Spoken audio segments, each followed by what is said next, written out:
Koko, soko, asoko, doko? Minasan, konnichiwa.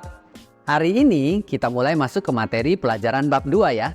Lewat channel Shinsenseiku ini, teman-teman kami ajak belajar bersama mengupas tuntas semua materi yang ada di dalam buku Minani Hongo 1 dan 2. Dari bab 1 sampai bab 50. Untuk itu, agar lebih mudah memahaminya, bisa membuka playlist di channel ini ya. Yoroshiku onegai shimasu. Dewa, hajimemashou.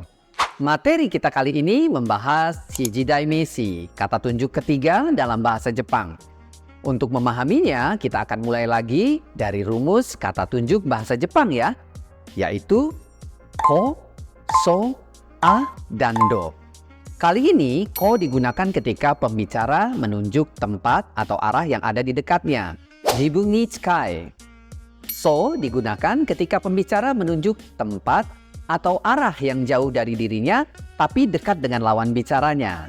Aite ni chikai. A digunakan ketika pembicara menunjuk tempat atau arah yang jauh dari dirinya dan lawan bicaranya. Yoho kara toi. Sedangkan do digunakan pembicara ketika tidak tahu pasti tempat dan arah yang dimaksud. Wakaranai. Kemudian kita hanya menambahkan ko di belakang ko, so, dan do. Sehingga menjadi koko, soko, dan doko. Sedangkan untuk a sedikit berbeda. Kita menambahkan soko setelahnya. Sehingga menjadi asoko. Nah, inilah kata tunjuk ketiga yang kita akan kupas tuntas di materi kita hari ini. Koko artinya di sini. Soko di situ. Dan asoko di sana. Berikutnya kita akan terapkan dalam rumus nani-nani wa, nani-nani des ya. Karena koko, soko, dan asoko menjadi subjeknya, maka diletakkan sebelum wa. Sehingga menjadi koko wa, soko wa, dan asoko wa nani-nani des. Yang ditunjuk oleh kata tunjuk koko, soko, dan asoko ini berupa basyo, tempat, dan hogaku, arah. Perhatikan contoh pada pola kalimat koko wa nani-nani des berikut ini. Di antara wa dan des, kita masukkan kata benda yang menunjuk tempat, yaitu kyoshitsu, kelas, daigaku, universitas, dan Tokyo, kota di Jepang. Sehingga kalimat lengkapnya menjadi koko wa kyoshitsu desu, di sini kelas. Koko wa daigaku desu, di sini universitas. Dan koko wa Tokyo desu, di sini Tokyo.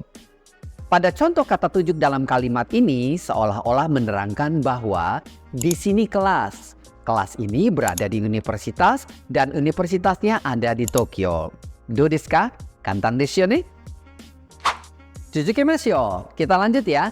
Sekarang kita rubah pola kalimatnya. Kita letakkan basyo, tempat sebelum wa sebagai subjeknya. Misal, uketsuke, resepsionis.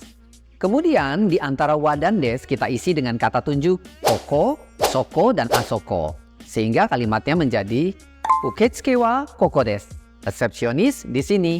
Uketsuke wa soko desu, resepsionis di situ. Uketsuke wa asoko desu, resepsionis di sana. Omoshiroi desu ne. Makin seru loh belajar bahasa Jepang.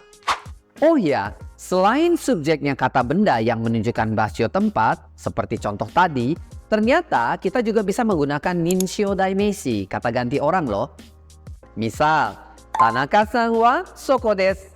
Tanaka-san di situ. Tanaka-san wa jimushyo desu. Tanaka di kantor. Do desu ka? Kalau begitu, sekarang waktunya latihan. Ja, kore kara renshu no jikan desu. Sugi no bunshou wa nihongo ni naoshite kudasai.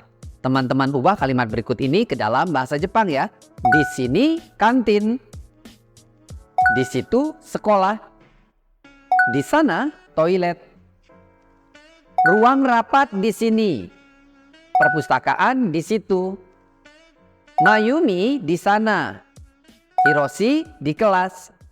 Chanto yatte mite ne. Ganbatte kudasai. Jugyo wa ijou desu. Mata ne.